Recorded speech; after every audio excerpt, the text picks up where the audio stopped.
to introduce to you tonight Elizabeth Reynolds. She has been a personal guide or counselor for Julie and I for well over 10 years. It's probably 20 years.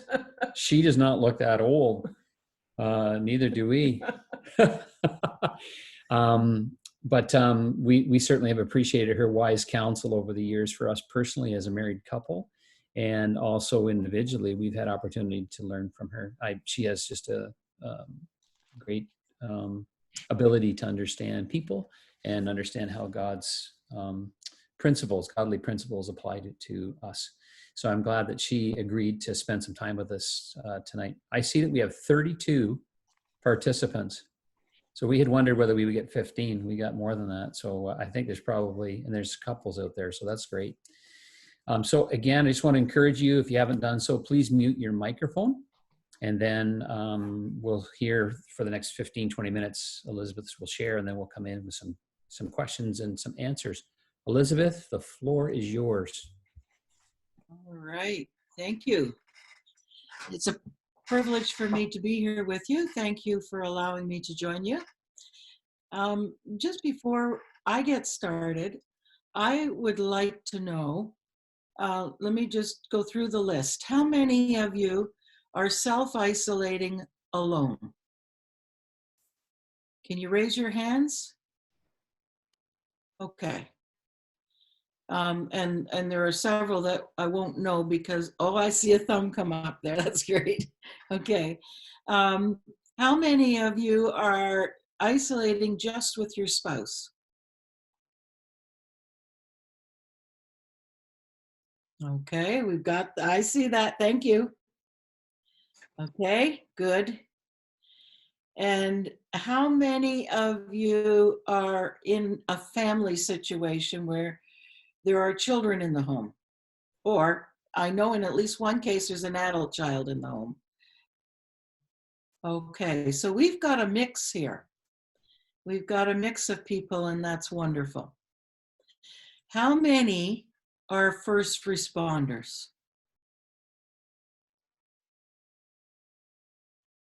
Wonderful.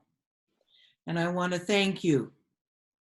I want to thank you for what you're doing as first responders, that dedication, that self-sacrifice, that willingness to take risk out of love for other and out of service to the community. And I truly do thank you, and I think we all thank you. And we thank all of those who aren't on this link, who are first responders, who are working perhaps at Arlington Woods or elsewhere. So, okay, let's get going. I'm just going to put my notes, whoops, sorry. I'm just going to put my notes up here so I'm not looking down too much. But I do thank you for letting me journey with you. This is this is a journey that none of us has been on before. The terrain is unfamiliar. We've never seen it before. We're unsure of next week. We're unsure of the outcome of this. Hopefully, we are sure of God and His love for us and His control in our situation. Life as we knew it 6 weeks ago has changed, and it changed unexpectedly for many of us, and we didn't have much input into it. It just kind of happened, and we had to cooperate. So in this kind of change, we're actually grieving. We may not recognize it as grief, but we are grieving whether we recognize it or not. We're living in a new norm right now, which is probably constantly changing. I go out, I try to limit it to once a week to pick up groceries and supplies. And I notice the changes every week when I go out. There's more change. There are more masks. There are more gloves. There are more restrictions around how you line up and what you touch and all of that kind of thing. So it's not even that we're just adjusting to a new norm. It's constantly changing for us. And we struggle to accept that. But acceptance is part of the journey through grief. And so we do need to work towards learning how to accept it in ways that are life-giving for us. Our grief is real. As I said, we're grieving the loss of life as we knew it. We're grieving the loss of freedom to come and go at will, the loss of safety for our health and those of the health of those we love, the loss of social interaction, in-person social interaction. Thank God for something like Zoom here. But a lot of us are missing that in-person social interaction. For me, living alone, I was saying to my sister the other day that it's been close to 4 weeks since I hugged anyone or anyone hugged me. And so we're grieving the loss of that. I feel it. I'm sure those of you who are living alone also feel it. We're grieving the loss of income or the threat of a loss of income. People preparing for retirement are wondering if they're going to be able to retire on schedule because of the loss of income from investments and so forth. We're grieving the loss of control of our situation. And those who are living in families are grieving the loss of space. Everyone is at home all together all the time.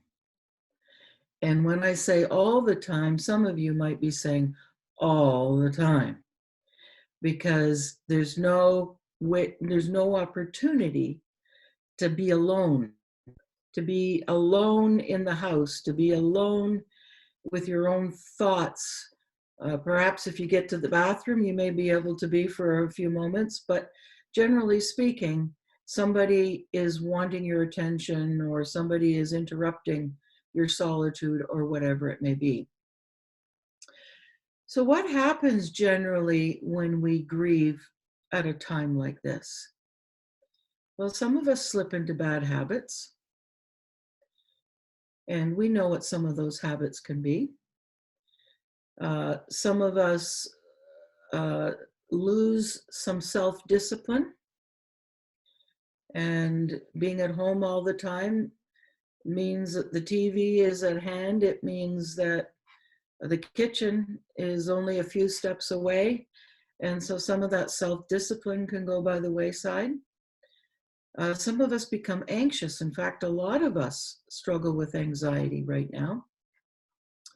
We can become fearful about our own health and the health of the ones that we love. We can experience changes in sleep and eating patterns. Some experience difficulty sleeping or concentrating. Others experience a worsening of chronic health problems. If you have high blood pressure, your blood pressure may be fluctuating. It may be going up a bit. My cousin struggles with high blood pressure, and she's really having a hard time with it all over the map these days. While she's alone, while she's self-isolating, the experience of being alone as an extrovert for her is very difficult, and it causes blood pressure issues. It also can contribute to a worsening of one's mental health, whether it be because of anxiety or depression. People can experience a worsening of their mental health. In some homes, there is an increased use of alcohol and drugs. And when there is abuse of alcohol, we know that relationships break down. But in all of these things that I've listed, they all can contribute to a breakdown in relationship. You may be together all the time, but it doesn't mean necessarily that your relationships are doing well. What we're going through can contribute to a breakdown in relationship. What happens in relationships when people are grieving? Well, if we think of grief as being like a spiraling in and through a variety of emotions, so we've got one person who's spiraling through a host of emotions, and then we add another person and they're spiraling, and what happens? They collide. And so a lot of couples will experience this colliding during this time. There's more friction, there's more conflict in the relationship. Each one is struggling to articulate their emotions. Patience with the other is reduced, misunderstandings occur, and there's no space to get away and to process what's happening and to figure out what's going on. You know, in the best case scenario, you may be able to get away from your spouse and think about it and realize what triggered you or what was going on inside of you, and then you can come back and you can talk about it and work it through. But in a situation like what we're dealing with right now, there's not a lot of opportunity to get away from each other. And so that can just exacerbate the whole situation. So how do we cope during times of isolation, whether we be isolating alone or isolating with someone? I would encourage you, first of all, not to dismiss your feelings or those of the other. Don't ignore your feelings, and don't ignore expressions of feelings from a family member, from your spouse. Pay attention to expressions of feelings. Pay attention to your own feelings, and don't dismiss them. Practice patience with yourself and with the other. Remember that this is not a perfect situation. Therefore, you will not do it perfectly. The goal is not to do this perfectly. The goal is to do it well enough that we come through it together. You get that? The goal is not to do it perfectly. It's to do it well enough that we come through it together. And so that's what we're working towards. Some things to avoid or to reduce is acknowledge what you miss. You know, I really miss being able to go to the park and to mingle with the other dog owners. I really miss ... You fill in the blanks. It's okay, and it's important to acknowledge what I miss, but avoid complaining about what is. If we get caught up in complaining about what is, then we make ourselves miserable and we make the ones around us miserable as well. So acknowledge what you miss, but avoid complaining about what is. Secondly, take breaks from watching, reading, or listening to the news, including social media. Take breaks from that. The temptation is to park yourself in front of the TV or however you get your news and to stay there for way too long. Take breaks from it. Don't spend your day in front of it.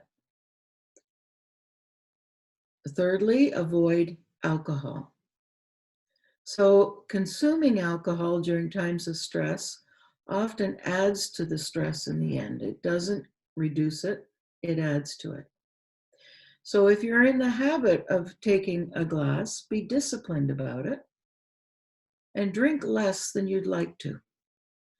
If you're struggling with limiting your consumption, you might want to ask yourself, what is it I'm running from? And address that. So rather than keep running, ask yourself what you're running from and address that issue. And be creative about ways of addressing it. Avoid sleeping in and staying up late. Routine is important to your physical and mental well-being, and therefore it's important to your relationship. If it's important to our physical and mental well-being, it's important to our relationship. So if you are living with someone, if you're sleeping in and staying up late, you're probably not your best self for the person or persons that you are living with. So try to avoid that. It's an even greater temptation, I think, if the house is full of people, you may be tempted to stay up late because everybody else has gone to bed, and now I have my time. Well, if you're going to do that, be very careful about how you spend it. Spend it in life-giving ways rather than draining ways. And avoid neglecting your quiet time. Be in the Word. Be in prayer. Do you know, a lot of families are so busy, couples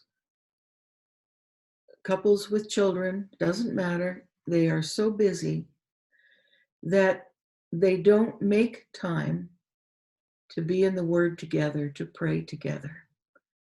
Guess what? We have time now. We can do it. And that's a blessing of this time. It is actually a blessing of this time that we have more time to focus on God and on His Word and do it together as a couple and as families. Things to do. I've suggested what you ought not to do. Some things to do is to make adjustments for yourself and for others. This may be carving out some personal space for each family member at some point during the day. It can be a small space, it can be a corner of a room, it can be a room, it can be a closet almost. Closet may be a bit small, but you know what I mean. Some space where each person in the home can go to be and know that that is their personal space for the next hour, the next half hour, or whatever it may be. Nobody's going to interrupt me. No sibling is going to jump on me or take what I'm working with or barrage me with questions or whatever. Carve out some personal space that each person in the family knows that that's their space and it's their time to pull in, to take care of themselves, to be alone with their thoughts, to read a book, whatever it may be. Remember, in every home, there are introverts and extroverts. So the introverts have an advantage here, especially if you're living alone. I'm an introvert, so living alone is a lot easier for me than it is for my cousin that I alluded to earlier, because she's an extrovert. So she calls me a lot. I don't call her as often. I don't feel the need, but she feels the need. So remember that. You may be living with an extrovert or you may be living with an introvert, and make accommodation for them. Respect who they are and make accommodation for them. Address your anxiety. If you're struggling with anxiety, don't keep running from it. Stop and address it. Talk it over with your spouse, with someone, whether it be on the telephone, this way on FaceTime, however you do it, talk it over with someone. And if you need to, consult a professional counselor. Anxiety is real. You don't want it to take hold. So address it. Address it early and take steps to manage it. Appreciate the process and the progress you and your loved ones are making at this time. Think about it. Think back to the first week of this. Learn to appreciate this process and the progress each of you has made. And you continue to make as you navigate this. Stay involved with others in safe ways. Like this. Social media, FaceTime, whatever. Do an activity that you enjoy. I was talking with a gentleman this afternoon, and he's working from home, and he's got his wife and his children in the home, and he's struggling, as many people are.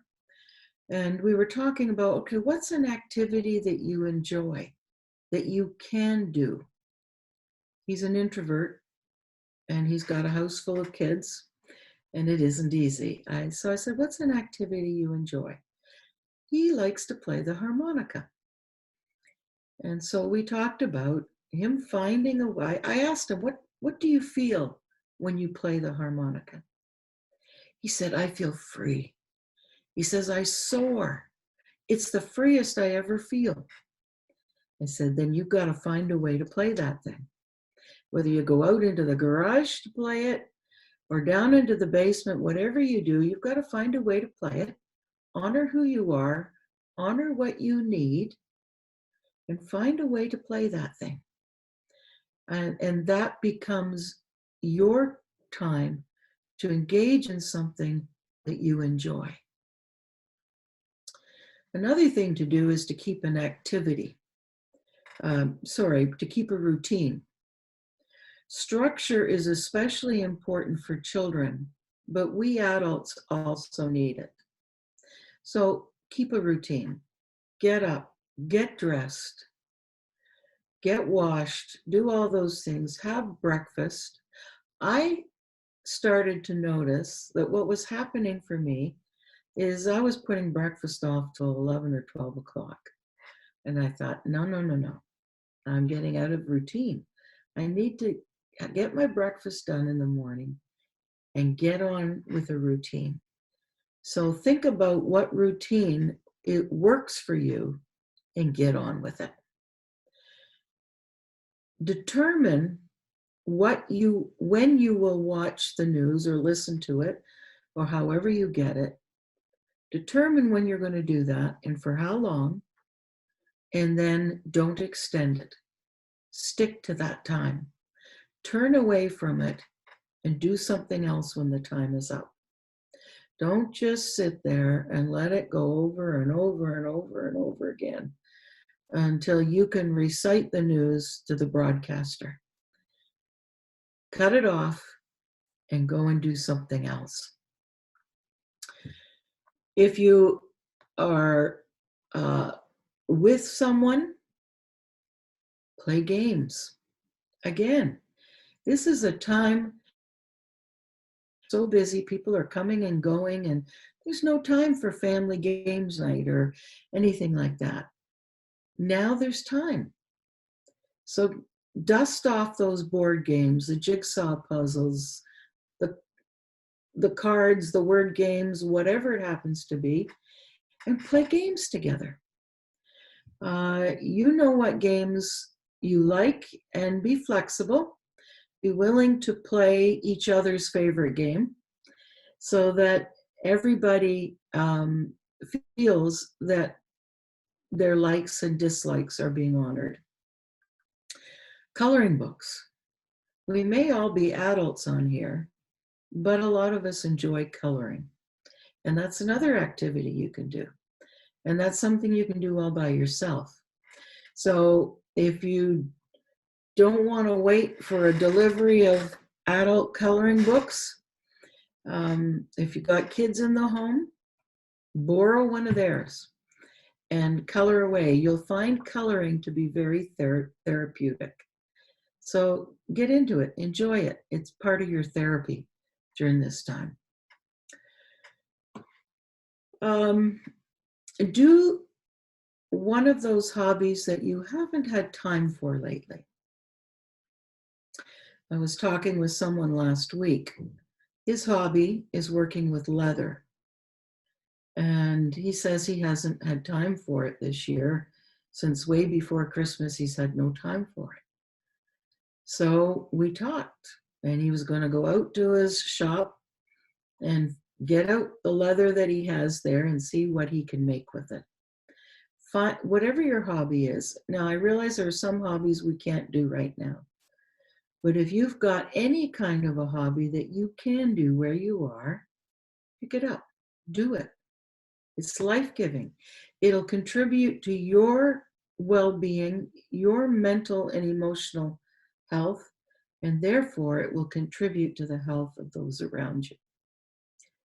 Read good books, whether they be novels, devotionals, biographies, travel books, whatever it is. Pick up books, read. Read things that are inspiring.